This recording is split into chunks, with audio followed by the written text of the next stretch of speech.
আমি ওই দিনই তোমার প্রেমে পড়েছিলাম, যেদিন তোমাকে প্রথম দেখেছিলাম। আশেপাশে এত মানুষ থাকা সত্ত্বেও আমি তাদের দিকে তাকাইনি, আমার দৃষ্টিটা শুধু তোমার উপর স্থির রেখেছিলাম।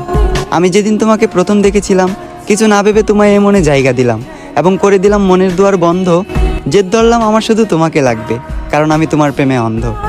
ধীরে ধীরে আসক্ত হয়ে গেলাম আমি তোমার প্রতি। কখনো তুমি আমায় ছেড়ে যাবে না দিয়েছিলে এমন হাজারো মিথ্যে প্রতিশ্রুতি।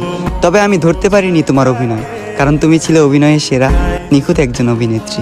আজ আমার এই দুঃখের দিন দেখতে হতো না, তুমি আমার সাথে থাকতে। যদি তোমার জন্য সুসংবাদ, আমি তোমাকে মন থেকে মাফ করে দিয়েছি। তবে তোমার জন্য দুঃখের সংবাদ এটাই, আমি আজও তোমাকে মনে করে কাঁদি। একদিন তোমাকেও যেতে হবে কবরে, দাঁড় করানো হবে হাসরে। একদিন তোমাকেও দিতে হবে হাজারো প্রশ্নের উত্তর পারি।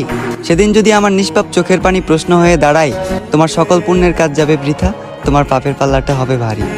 আমাকে তো তুমি মনে রাখলে না, অন্তত শেষ দিনের শেষ বিচারের কথা তুমি স্মরণে রেখো, প্রিয় শখের নারী।